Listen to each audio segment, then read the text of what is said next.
Bonjour, Mme Marois. Merci d'avoir accepté notre invitation. Ça me fait plaisir d'être là. Bon.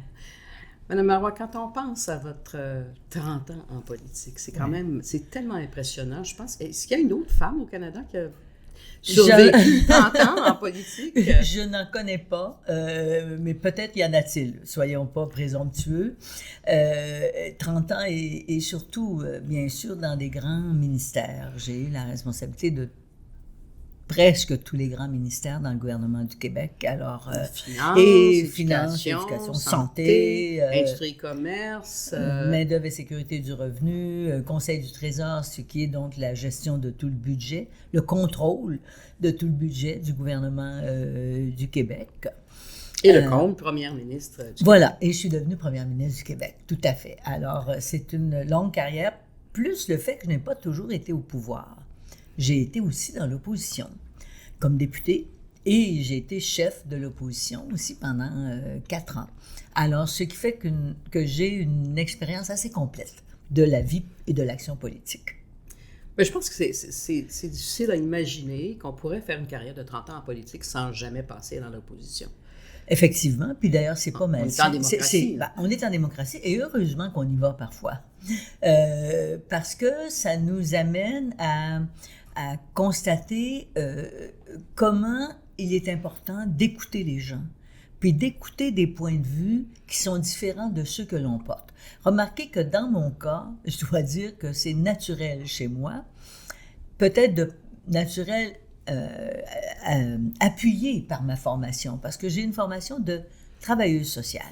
Et en service social, un des éléments forts qui caractérise notre profession, c'est d'être capable écouter l'autre pour ensuite l'amener à la personne à identifier ses propres problèmes sans qu'on ait nécessairement à lui dire à sa place. Donc, il faut écouter. Alors, quand on est dans l'opposition, ce qui est important, c'est qu'on soit capable de porter des points de vue qui ne sont pas entendus par le gouvernement. Et quand on est dans l'opposition et qu'on a été au gouvernement, ça nous amène à comprendre pourquoi il faut être attentif et que parfois, à travers l'exigeant travail qu'on a à accomplir, on oublie d'être attentif à l'autre et à des critiques qui pourraient améliorer nos projets. Alors l'opposition, c'est aussi positif pour améliorer nos comportements comme personnes politiques et comme gouvernement aussi. Alors, parlez-moi de la petite Pauline. Oh là là. Est-ce qu'elle s'imaginait un jour qu'elle serait en politique, la petite Pauline? Jamais. Je m'imaginais être missionnaire en Afrique. Ça se ressemble un peu. Ça se ressemble un peu. Mais non, pas du tout. D'abord, je viens d'un milieu très modeste. Mon père était mécanicien. Ma mère avait enseigné dans une école de rang. Mais quand on se mariait à l'époque, il fallait laisser la profession.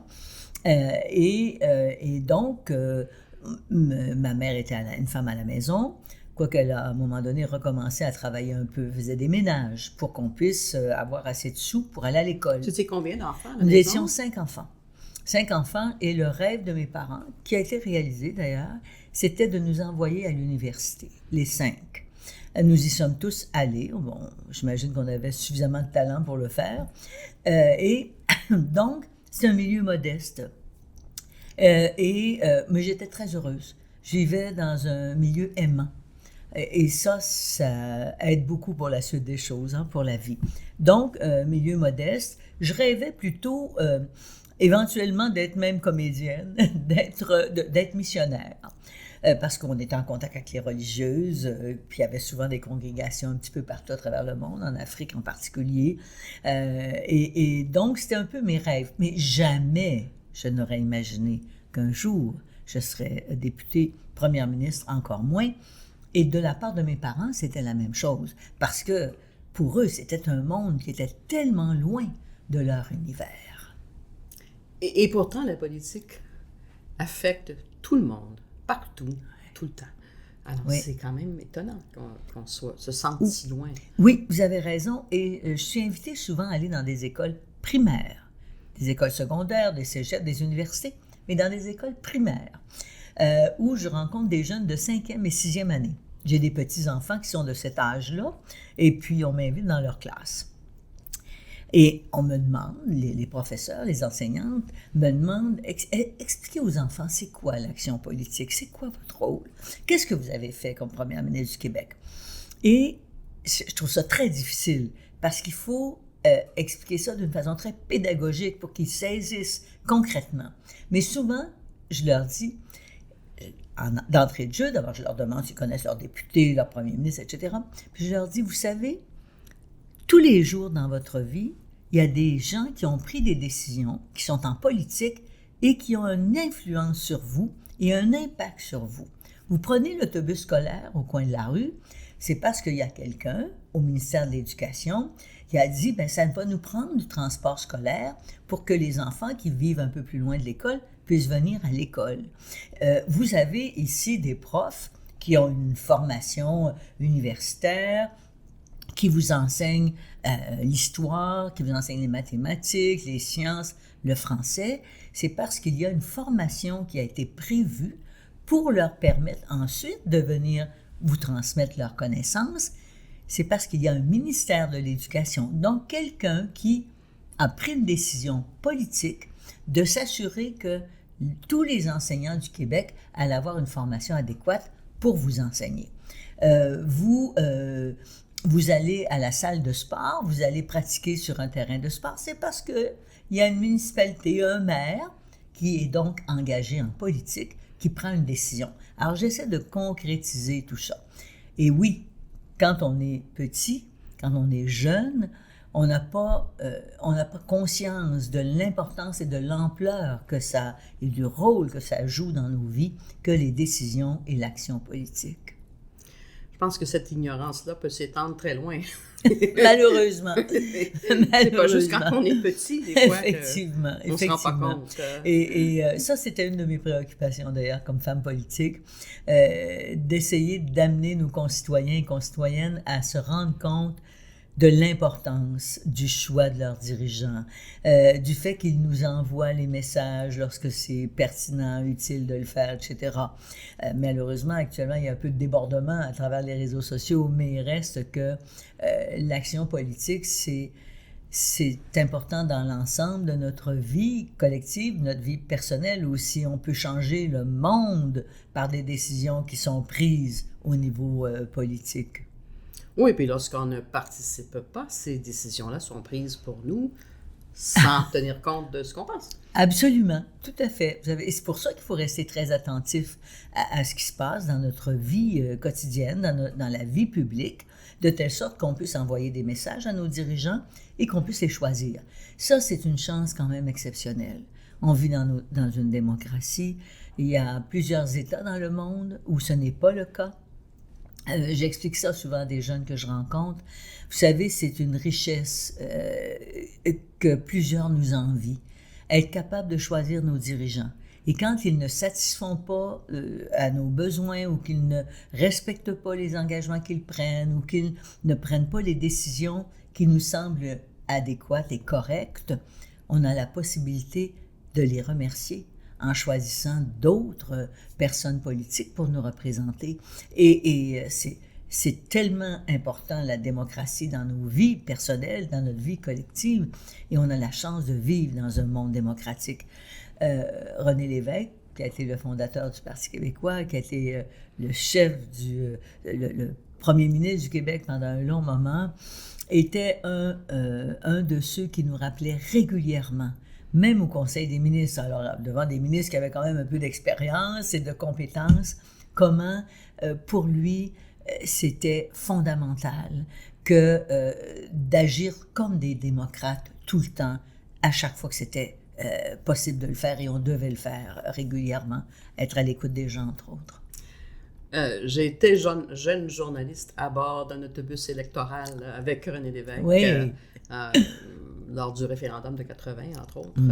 J'étais à bord des autobus. Et j'ai pu observer, même à cette époque-là, à quel point c'est exigeant. Ces rencontres constamment sur le terrain avec les gens. Absolument. De croiser l'hostilité, oui. parfois. l'hostilité qui peut apparaître gratuite et méchante, Oui. qui est très dure, surtout pour des femmes encore plus dures. En plus, oui. Alors, comment vous avez fait pour vous décider finalement là, d'entrer dans cet engrenage-là, sachant à quoi vous vous exposiez et votre famille? C'est à cause de mes convictions, de ce à quoi je croyais.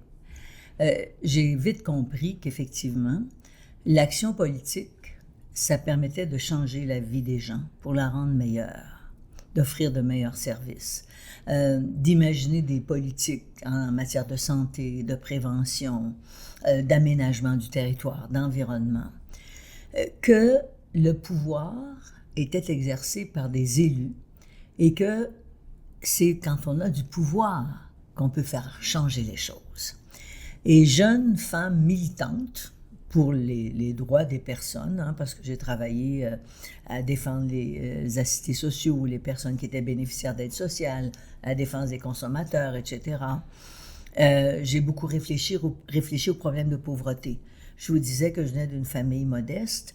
J'ai été étudiée dans un collège huppé et bourgeois, disons-le. J'ai découvert qu'il y avait C'était lequel? C'était le collège Jésus-Marie, à Québec. On avait une formation extraordinaire et je n'ai rien à redire contre les religieuses qui nous enseignaient, qui étaient des femmes exceptionnelles. Mais je me suis rendu compte qu'il y avait des classes sociales. Je constatais pas ça dans mon petit village où j'ai grandi parce qu'on était tous à peu près pareils.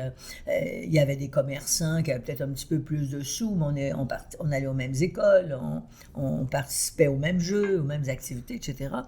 Et en allant dans ce collège privé, d'ailleurs, à l'époque, on n'avait pas beaucoup de choix. Hein. Les filles, ça n'existait pas, là, les cours classiques au public. Ça commençait à ce moment-là. Et là, je me suis rendu compte qu'il y avait des gens qui avaient plus de chance dans la vie, de pouvoir se réaliser, de pouvoir aller à l'école longtemps, qui avaient plus de moyens culturels aussi. Et ça a été un vrai choc pour moi. Et je me suis rendu compte que selon l'endroit où on naissait, selon le milieu dans lequel on allait grandir, on allait avoir plus ou moins les mêmes chances de réussir, de choisir des trajectoires qui allaient nous permettre de nous réaliser davantage.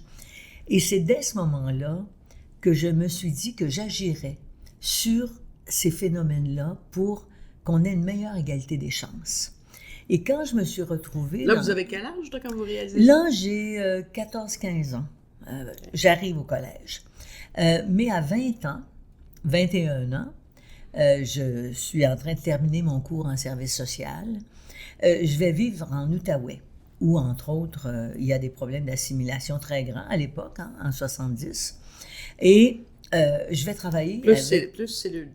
C'est l'époque où on commence à exproprier oui, pour les grandes tours fédérales et qu'on sort plein de familles modestes. Absolument. On leur donne 11 000 $ pour leur maison, puis ils sont incapables de se reloger. On va exproprier. Il y a exproprier les gens.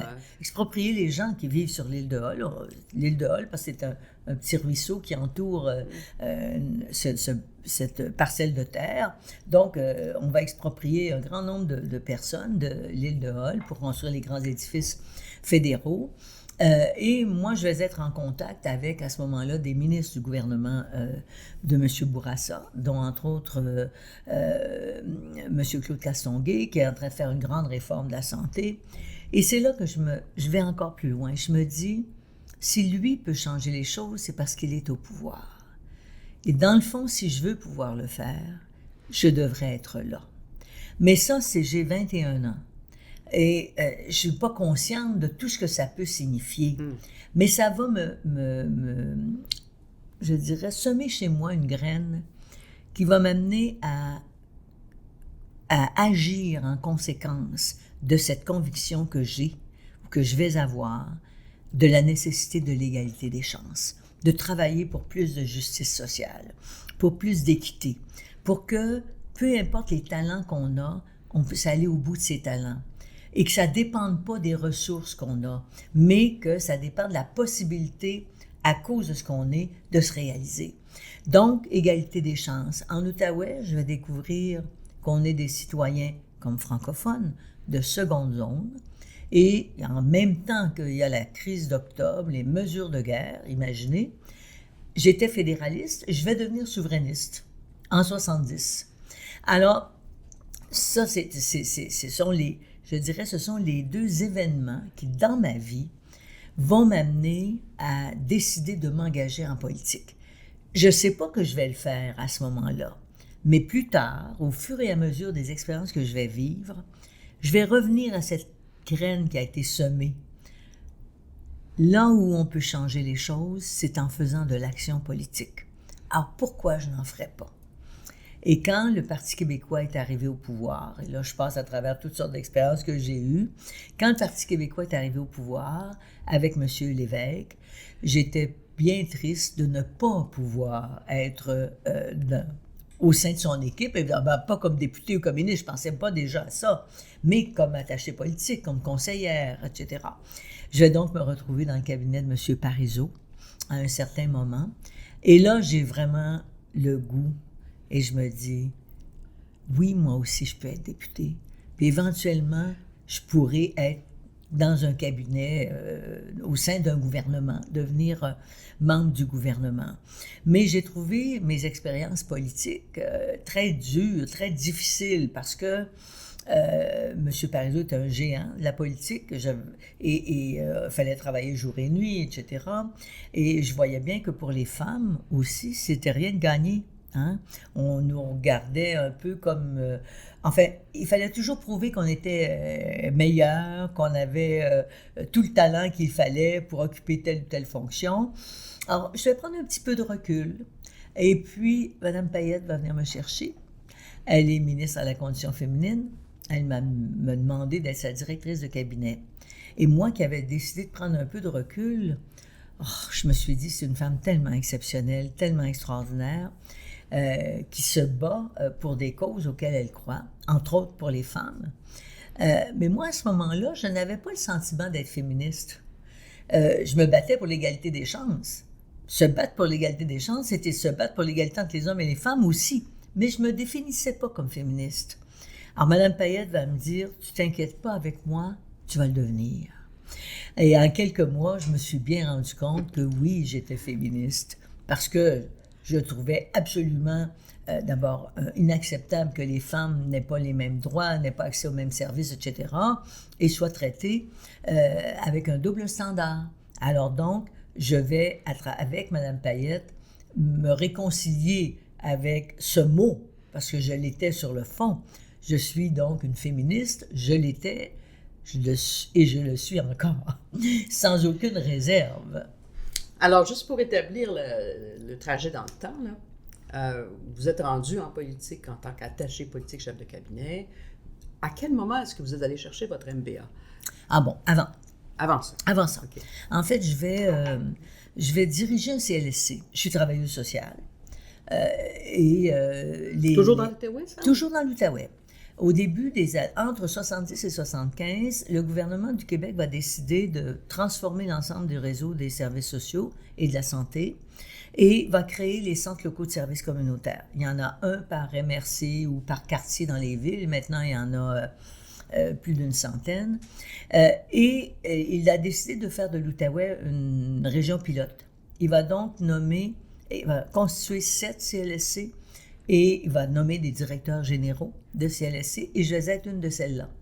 Je vais être directrice générale du CLSC de l'île de Hall, Pointe-Gatineau-Touraine, parce que ça couvrait un assez grand territoire à l'époque. J'adore ça, je suis passionnée par mon travail. J'ai instauré la réduction des écarts de salaire entre la personne qui est à l'accueil et la directrice générale. Ça n'a pas plu beaucoup au gouvernement parce qu'après ça, ils ont été obligés de corriger tout ça, puis c'était pas facile. Mais cela étant, j'étais très audacieuse, puis je voulais aller le plus loin possible à cet égard. Mais mon mari a décidé de venir à Montréal pour son travail. J'avais décidé de rester dans l'Outaouais, mais je me suis rendu compte après quelques semaines et quelques mois que j'aimerais mieux vivre avec lui, dans le fond, que de le voir seulement les fins de semaine. Mais surtout, je me suis dit, il me semble que je serais meilleure. J'avais des insécurités en termes de gestion, des budgets, de planification, etc. Il me semble que je serais une meilleure gestionnaire si j'avais une formation. Et c'est là que je vais aller faire mon MBA au HEC, rattaché évidemment à l'Université de Montréal. D'ailleurs, Parizeau va être mon professeur. C'est là que je vais le rencontrer pour la première fois. Et donc, je vais faire mon MBA là. Et c'est par la suite que je vais aller travailler avec M. Parizeau, avec Mme Payette. Et avec ces 2 diplômes, je dois dire, ça me donnait une certaine confiance en moi. Parce que Mais ça vous donnait aussi peut-être une vision plus holistique de la condition humaine que la plupart des gens. Non, vous avez totalement raison. Et puis être capable de comprendre l'ensemble des phénomènes sociologiques, mais aussi de voir comment concrètement l'organisation d'une société peut affecter les comportements, l'organisation d'une société, les décisions qui sont prises au niveau d'une société, dans un gouvernement, peut avoir un impact considérable sur un citoyen, les grandes politiques publiques, les grandes politiques économiques qui sont soit adoptées par le gouvernement ou soutenues ou encouragées. Alors, c'est sûr qu'on développe une vision globale de la société, de l'ensemble de ses réalités et surtout des actions qu'on peut mener pour changer les systèmes, pour améliorer le milieu de vie dans lequel on est, les institutions qui nous gouvernent et qui nous offrent des services, que ce soit en éducation, que ce soit au niveau de la fiscalité ou que ce soit en santé. Vous avez la chance, comme vous aviez dit, de venir d'un milieu aimant, qui vous a soutenu jeune. Ensuite, de retrouver un partenaire de vie de même, qui vous a soutenu tout au cours de votre carrière. Absolument. Et puis, vous avez eu 4 enfants, dont un, je me souviens, il est né à la veille d'une élection. Oui, il est né 10 jours avant l'élection. Je pensais que c'était la veille. 10 jours, exactement. Oui, en tout cas, je me souviens que... Il est né, c'est pas vrai, on recommence. En fait, j'ai eu un fils qui est né le 24 avril et nous avons été élus le 13 avril. OK. Alors, 10 jours après l'élection, il est venu au monde. 11 jours exactement. Je me souviens qu'à l'époque, j'étais journaliste et les femmes journalistes, on s'est regardé et on s'est dit, comment est-ce qu'elle a fait ça? on s'est demandé comment vous avez fait ça. Mais vous savez... j'ai toujours été persuadée qu'on pouvait mener une vie professionnelle et avoir une famille. Concilier la famille et le travail, ou les études, ou l'action politique. Mais il y avait des conditions pour ça. Et l'une de celles-là, si je voulais avoir des enfants, c'était que je partage les tâches avec mon conjoint et que je ne me sente pas la seule responsable de mes enfants. Et on n'a pas eu d'enfants, on a vécu ensemble, mariés à l'époque, il fallait passer par là. Alors, pendant 10 ans, avant d'avoir des enfants. Mais quand on a décidé d'en avoir, c'est parce que moi, j'étais persuadée que je ne serais pas seule à en prendre soin. Et lui était conscient qu'il allait être mon partenaire, qui allait partager avec moi l'ensemble des responsabilités que comporte prendre soin d'une famille, avoir des enfants. Alors, ça, c'est ce qui a fait la différence dans ma vie. Je ne crois pas que jamais j'aurais fait de la politique et avoir des enfants en même temps si je n'avais pas le conjoint que j'ai eu à mes côtés. Mais ça, vous savez, ça va influencer la suite des choses. Ça va influencer les politiques que je vais mettre de l'avant parce que je suis persuadée que l'égalité, ça commence devant les enfants. Ça commence devant la famille.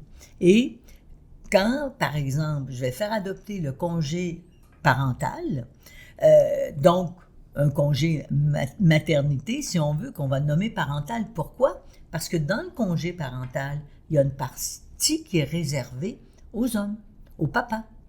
Et si vous revenez donc à mon histoire va avoir une influence considérable sur les politiques que je vais mettre de l'avant lorsque je vais être au gouvernement. comme l'égalité des chances. Quand je vais travailler à la main-d'œuvre et sécurité du revenu, je vais travailler pour que les jeunes retournent à l'école, pour que les jeunes vivent des expériences de travail, de telle sorte qu'ils puissent se réaliser dans leur vie et ils puissent avoir une réelle chance d'aller au bout de leur talent.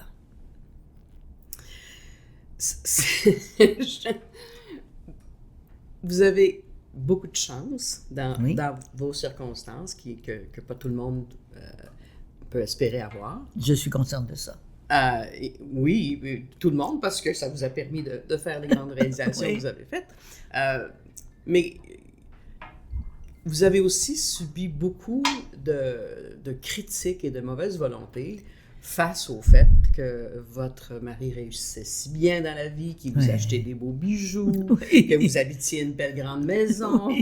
Ces choses-là ont été scrutées à la loupe et de façon souvent mesquine et affreuse.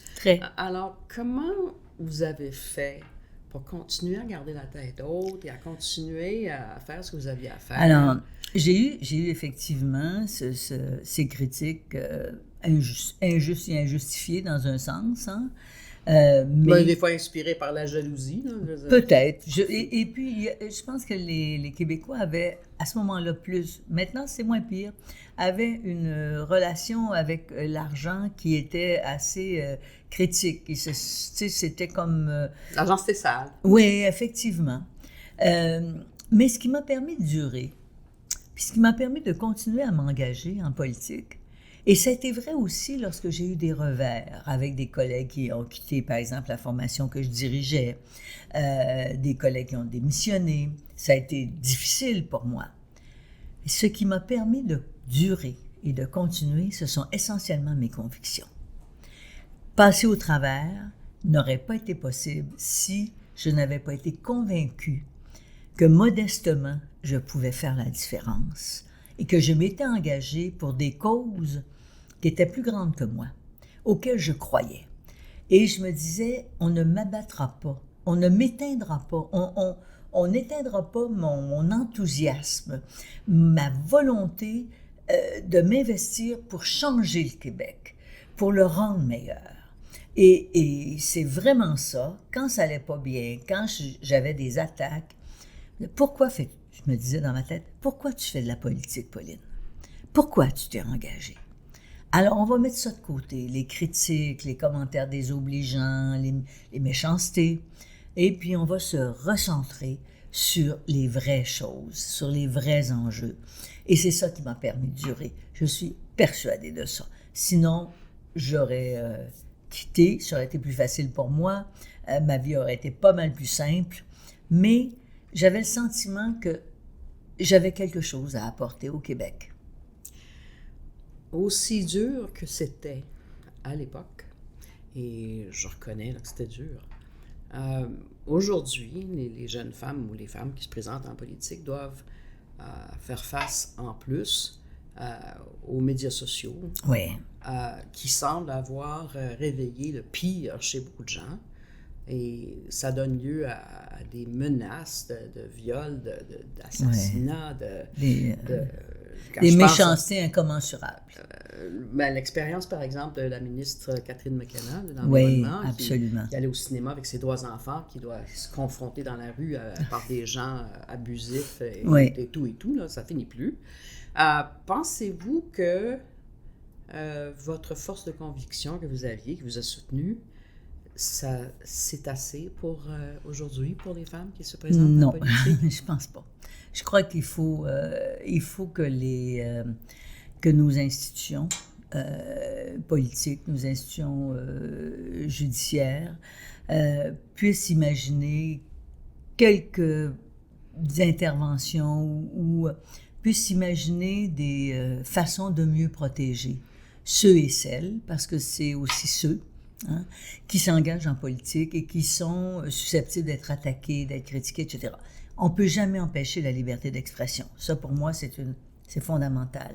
Mais je me demande si, avec tous les philosophes, les sociologues qu'on a, les psychologues, si on ne pourrait pas se doter de certains codes d'éthique qui pourrait être partagé par les grands médias, les médias sociaux de ce monde, hein, comme on dit les GAFA, là, qui s'appellent autrement maintenant les Meta, Ben, ça les pourrait X commencer et tout. par interdire l'anonymat.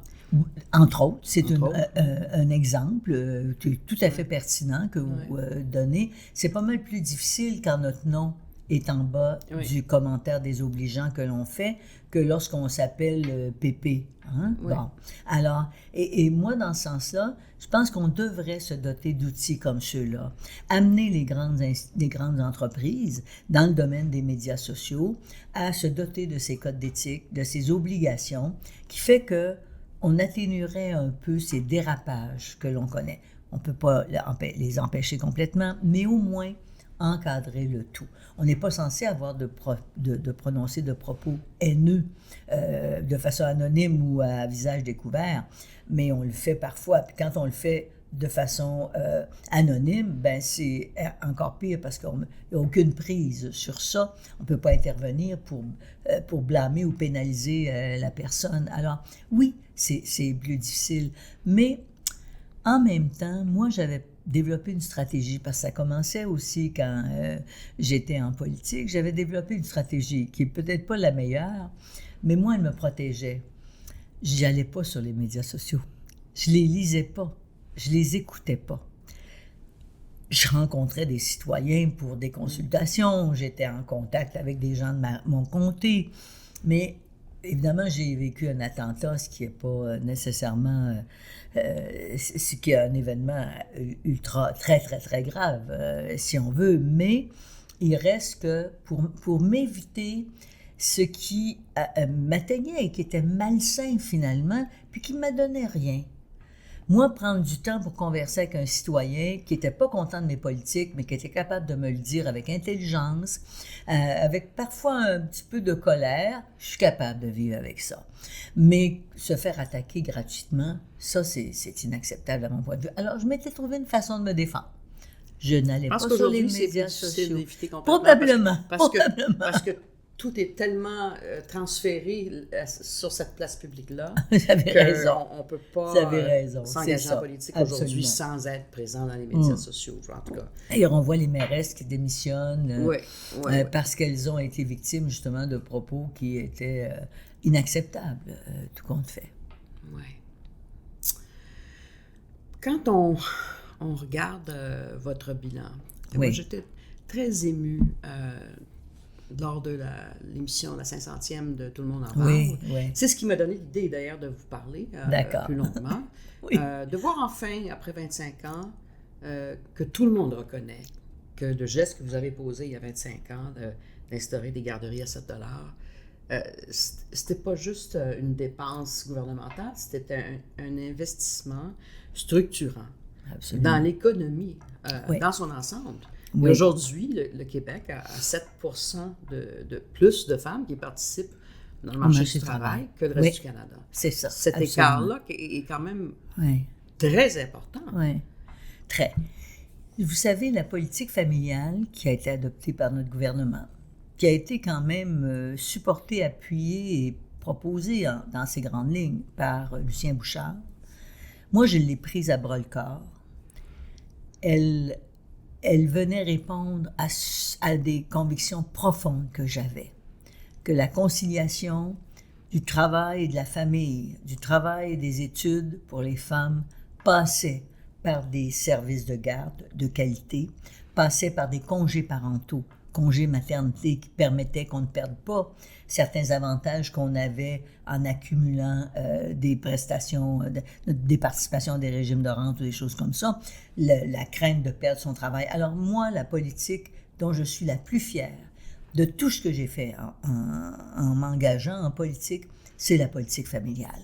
Parce que son impact a été considérable sur la vie des enfants, sur la vie des femmes et sur la vie de la société québécoise. D'abord, les enfants qui ont accès à des services de garde éducatifs, parce que nos CPE offrent des services de garde éducatifs, même les garderies à but lucratif doivent avoir des programmes éducatifs lorsqu'ils ont un permis de garde d'enfants, permet de dépister les enfants qui risquent d'avoir des difficultés à l'école, permet d'intervenir tôt dans la vie d'un enfant. Ça a permis à des femmes, chefs de famille monoparentales, ou tout simplement qui vivaient avec un conjoint, mais qui n'avaient pas accès à un travail très rémunérateur, de retourner sur le marché du travail, de gagner un revenu qui leur permettait d'avoir de l'autonomie, tout en payant des frais qui étaient des frais accessibles, si on veut. Ça a augmenté, et là vous avez totalement raison, ça a augmenté le taux d'activité des femmes sur le marché du travail. Vous savez qu'au Québec, on est parmi les 3 États au monde, alors pas seulement par rapport au Canada, mais par rapport au reste du monde, avec les plus hauts taux de participation des femmes sur le marché du travail. Et ça a eu quoi comme impact? Ça a augmenté notre richesse collective. Alors, la pauvreté a reculé, les femmes sont retournées sur le marché du travail, on a une meilleure conciliation famille-travail, nos enfants ont de meilleurs services. Je crois que ça, c'est un vrai changement de société pour faire en sorte que notre vie soit meilleure. Et c'est ce dont je suis le plus fière de tout ce que j'ai fait en politique. J'ai fait beaucoup d'autres choses. Je pourrais vous en parler jusqu'à demain matin. Mais ça, le Québec est différent à cause de cette politique-là. Puis j'espère que les familles, les conjointes sont un peu plus heureux à cause de ça. Je pense que vous avez sans doute raison. Et puis, la chose que je voudrais soulever par la suite, c'est... parce que ça, j'ai eu d'autres conversations aussi avec des amis dans mon réseau de femmes leaders, donc Christiane Bergevin, par exemple, qui m'ont parlé de la façon souterraine, non partisane, qui a eu une collaboration, une complicité qui a fini par permettre à Chrystia Freeland de présenter un projet de loi dans le dernier budget fédéral, de dérouler ça à travers le Canada. Absolument. Et puis, je pense qu'il y a des histoires qu'on ne connaît pas derrière ça. Alors, j'aimerais ça que vous m'en parliez. D'abord, Chrystia Freeland, je sais qu'elle avait un comité de conseil autour d'elle pour la préparation du budget. Et moi, je lui dis bravo. Je faisais ça aussi lorsque j'étais ministre des Finances. Dans les mois qui précédaient la préparation du budget, je rencontrais des organisations, autant des organisations communautaires que les chambres de commerce, que le conseil du patronat, que les syndicats, pour voir quelles étaient les préoccupations et surtout les besoins les plus criants auxquels il fallait répondre.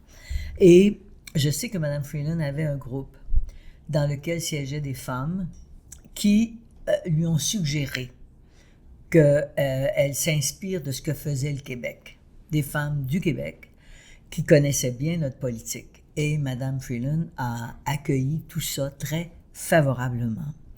Et j'ai eu des conversations avec Mme Freeland.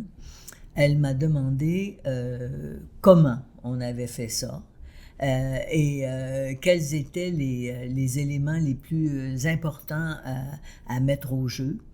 Et moi, je l'avais fait, évidemment, j'ai fait mes commentaires sous l'angle d'une femme qui a exercé ses fonctions ministérielles au Québec avec pour moi, la vision de l'importance de respecter les compétences des provinces. Et je lui ai dit, si vous aviez à demander quelque chose aux provinces, demandez-leur qu'ils impliquent les parents dans le choix des moyens pour implanter les services de garde, que ce soit accessible à tous, peu importe le revenu des parents, peu importe les conditions sociales des parents, et que ce soit des services éducatifs. Pour le reste, laissez les provinces faire à leur façon, à leur manière, choisir le modèle, n'imposez rien. Mais ça m'apparaît fondamental. Parce que moi, au début, on m'a critiqué en disant « il y a des parents riches qui envoient leurs enfants là, puis ils paient seulement 5 $ par jour, etc. » C'est important, la solidarité dans une société. Les parents riches paient beaucoup d'impôts, au Québec en particulier, il faut bien le dire. Et eux aussi, ils ont, comme tout le monde, des besoins au plan des services sociaux, etc. Donc, que leurs enfants puissent bénéficier de ces services éducatifs-là au même prix que les autres. De toute façon, par les impôts, ils vont contribuer pas mal au fait que ces services-là soient accessibles. Et quand quelqu'un est par ailleurs à l'aide sociale, à la sécurité du revenu, on me critiquait aussi pour leur permettre d'y aller. Ben oui, mais ça permet justement souvent à ces familles-là de pouvoir s'inscrire dans des formations, de pouvoir... D'espérer d'en sortir. Espérer en sortir, et voilà. Et que leurs enfants aussi soient soutenus par des projets éducatifs. Alors, Mme Freeland, effectivement, j'ai causé avec celle-ci au moment où elle a imaginé, enfin, s'inspirer du programme québécois.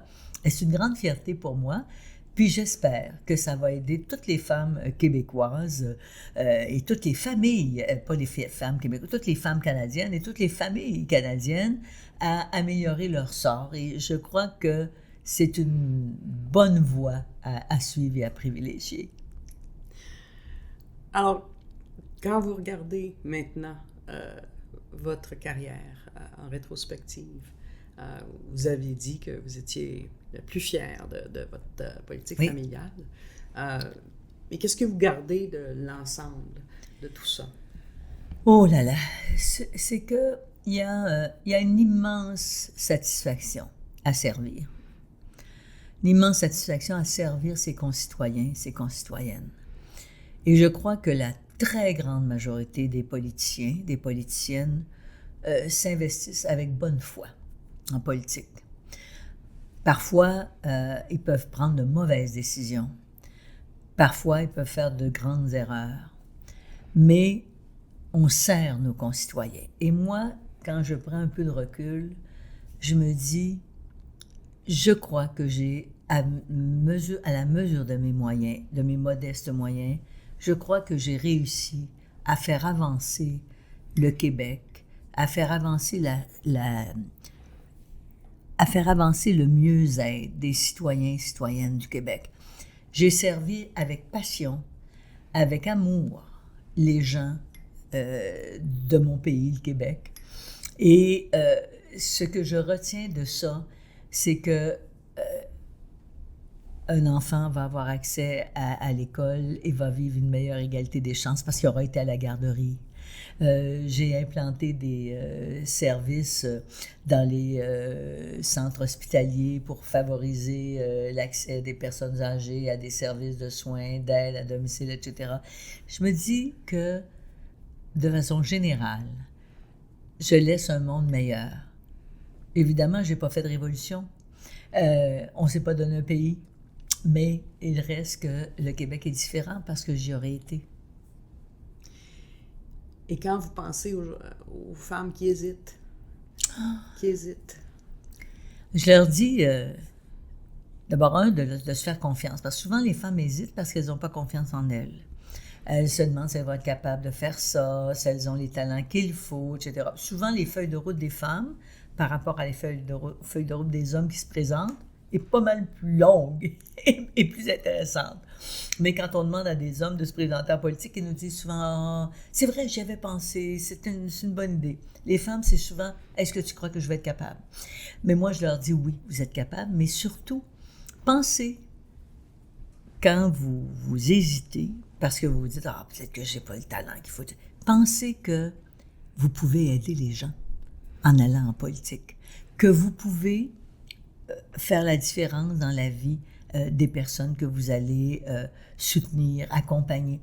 Pensez que parce que vous allez en politique, vous allez pouvoir peut-être aider votre mère parce qu'elle aura de meilleurs soins de santé dans son centre d'hébergement, des meilleurs soins à domicile. Fait que pensez votre engagement en politique comme étant un service à la collectivité, plutôt que une obligation qui vous est faite et qui vous fait craindre d'avoir à affronter les objections, les difficultés, etc.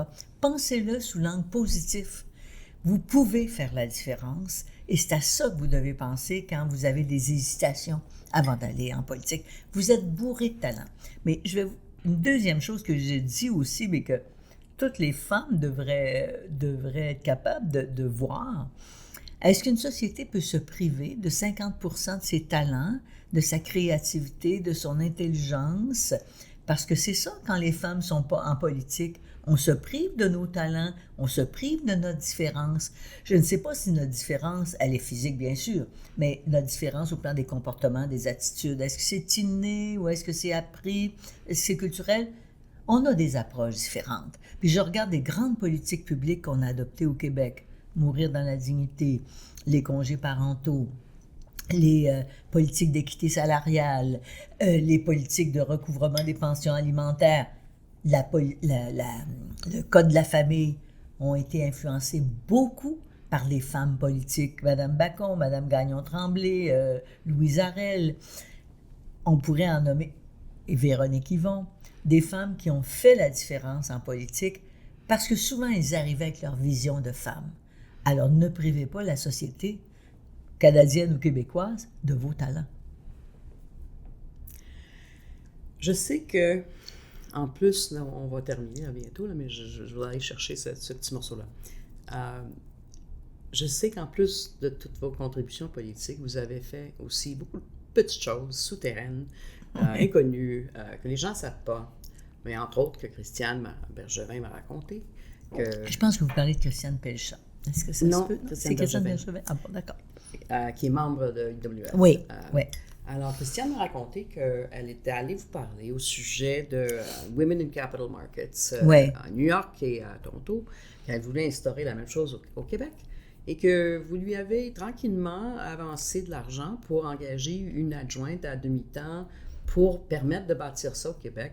Je suis certaine que ce n'était pas un don à un organisme caritatif qui vous permettait d'avoir un reçu d'impôt ou quoi que ce soit. Là. C'est une contribution comme ça.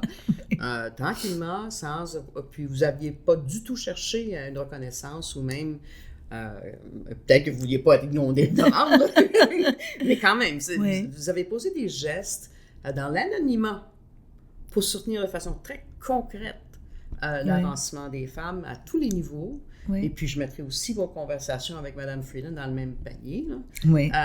Vous avez fait beaucoup de choses comme ça. Oui. Et puis, je vous en remercie, je vous en félicite. Merci. Mais pensez-vous qu'il y a quelque chose chez les femmes qui fait que cette capacité de collaborer à travers des différences partisanes, des différences d'opinion, différences d'ethnicité, quoi que ce soit... Je pense que c'est quelque chose qui est particulière aux femmes, ça? Je crois que oui. Et je reviens sur quelques exemples que je donnais. À l'Assemblée nationale du Québec, il y a eu beaucoup de grandes lois qui ont été adoptées sans acrimonie, sans conflit, sans débat trop acrimonieux ou très long. Et ce sont beaucoup des femmes qui ont porté ces projets-là, la loi sur le patrimoine familial, sur les services de garde, la loi sur l'équité salariale.